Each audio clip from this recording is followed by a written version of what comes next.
Well, it needs congressional approval in the sense that you have resources in all of these programs that require funding. We have a lot of flexibility already at USDA, and we're going to be utilizing that flexibility in a way that creates more new and better markets. And I think farmers are going to find that to be they're going to be very agreeable with that. Thank you, Secretary Vilsack. And as always, if you all have follow-up questions, we are happy to connect you with his team following the briefing. Thank you, and we'll love to have you back. Thank you so much. I'll just note my first campaign was for the Secretary's gubernatorial race in 2002, so full circle. Couple of items, additional items for all of you at the top. This afternoon, President Biden, as you know, will deliver remarks on the American Rescue Plan's Restaurant Revitalization Fund, the administration's program to provide relief to restaurants, bars, food trucks, and other food and drink establishments. As we all know, restaurants were some of the first and worst hit businesses in the pandemic.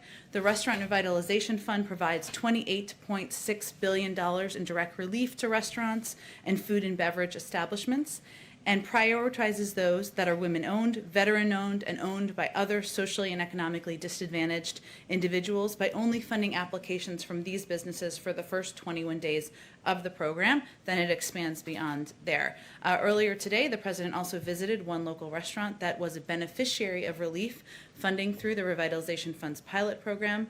Taqueria Gemelas, I'm going to butcher that and I apologize, I want to go there and have some tacos, is owned in part by Mexican immigrants, and during the pandemic went from 55 employees to just 7, so clearly in great need. These funds will allow business owners to complete delayed projects, rehire and raise the wages of their staff, pay their rent, and operate with confidence again. Applications for the program opens up on Monday, and in just the first 2 days of the program, 186,200 restaurants, bars, and other eligible businesses in all 50 states, Washington, D.C., and 5 U.S. territories applied for relief. 97,600 applications came from restaurants, bars, and other eligible businesses owned and controlled by women, veterans, socially and economically disadvantaged individuals, or some combination of the three. 61,700 applications came from businesses with under $500,000 in annual pre-pandemic revenue, representing some of the smallest restaurants and bars and businesses in America. We look forward to implementing that program. With that, I think we can go, Alex, to you. Questions? So the CDC's summer camp guidance is very strict, as Dr. Fauci acknowledged today. It requires even adults who have been vaccinated to wear masks outside at all times. It requires children to be socially distanced. Can you explain why that contradicts the administration's guidance that vaccinated adults don't have to wear masks outside? And also, Dr. Fauci suggested that it may change as the science becomes clearer. But is the administration at all concerned that there won't be compliance with something this strict, and there won't be compliance if it continuously changes? Sure. Well, first, I think everyone can expect that the guidance will continue to be updated and will continue to change. And I think as a parent myself of kids going to summer school, summer camp, don't tell them I said that, I would welcome that.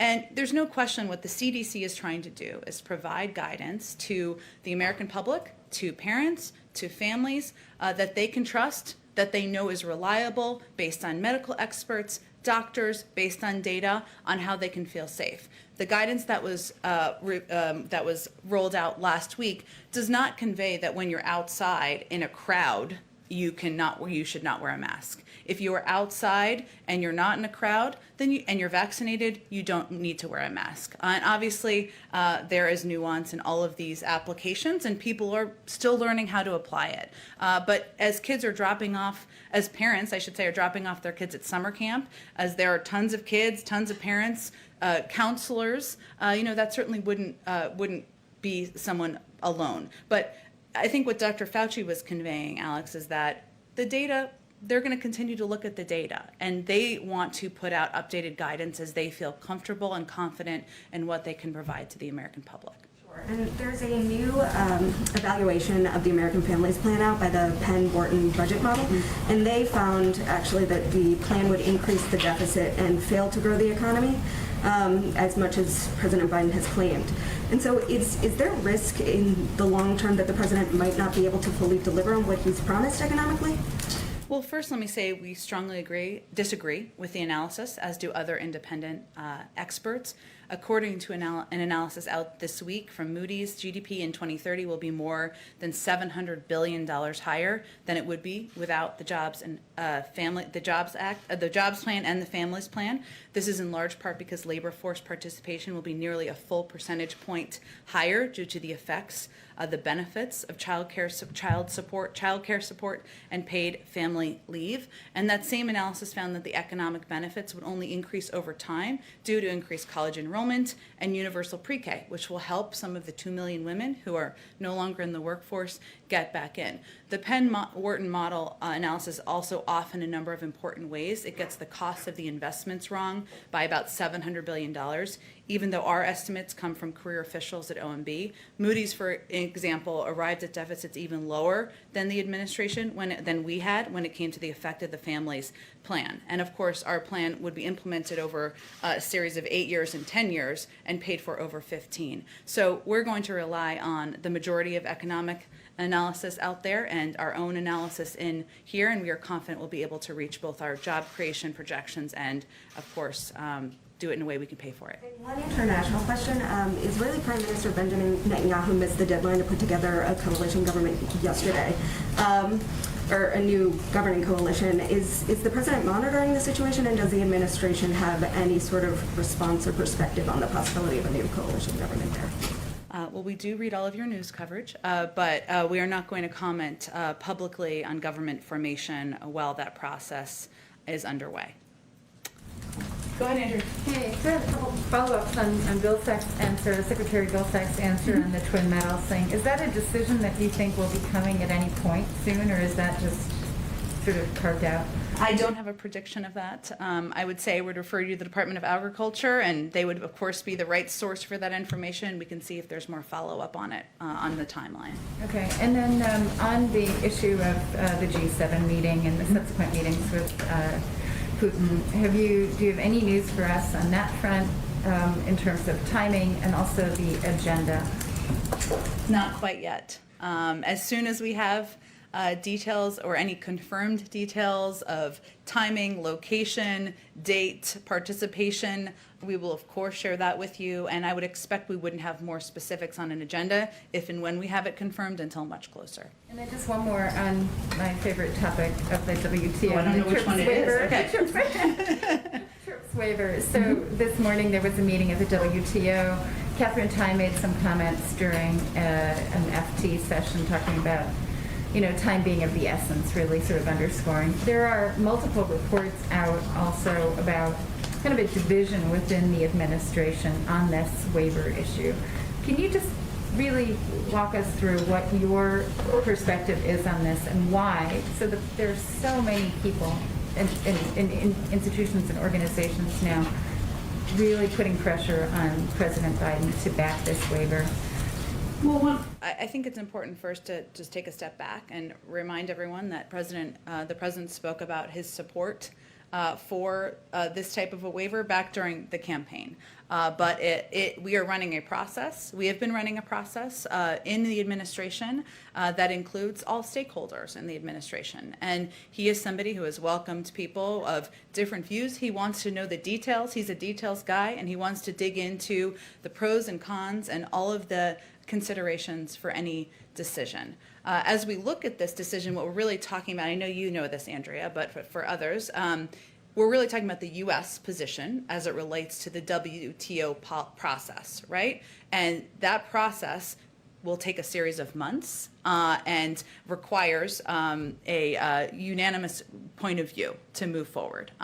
So what the consideration now is the U.S. position. Our objective overall, as we look at this decision, is how can we provide as much supply in the most cost-effective way to the global community? And clearly there are steps we've announced, we're in the process of taking.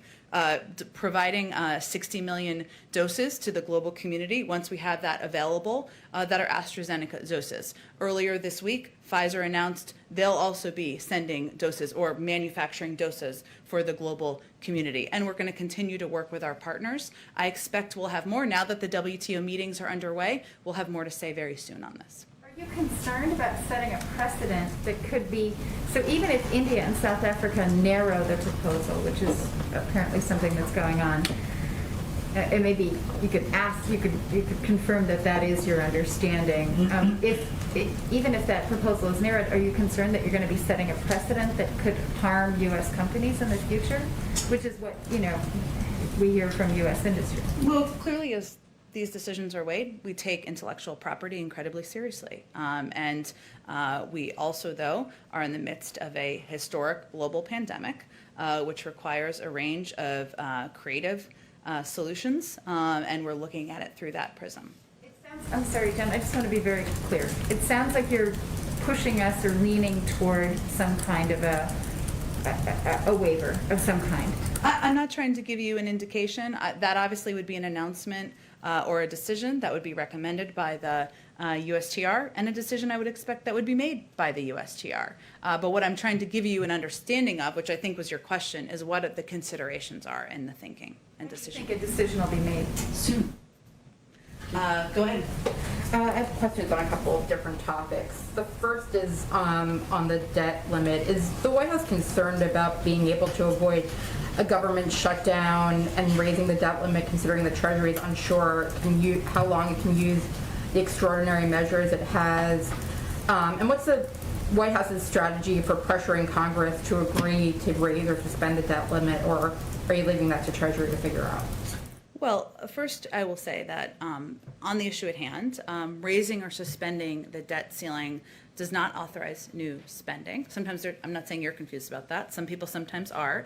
It merely allows Treasury to meet obligations that Congress has already approved. So certainly they would be in the lead, as they have historically been in most administrations, on making that case. We expect Congress to act in a timely manner to raise or suspend the debt ceiling, as they did 3 times on a broad bipartisan basis during the last administration, including the same year that the former president signed into law tax cuts that added $2 trillion to the deficit. So we certainly expect they will move forward, that this is something that has been done on a bipartisan basis. Democrats and Republicans have called for it in the past, and that's what we'll be advocating for. Senate Minority Leader Mitch McConnell said this morning, when asked about kind of the issues within his own party, that, quote, 100% of my focus is on stopping this new administration. And he touted kind of the unity within his caucus, from Susan Collins to Ted Cruz. Are you concerned that it will be difficult to work with Republicans when you have these kinds of statements coming from their leader? Well, I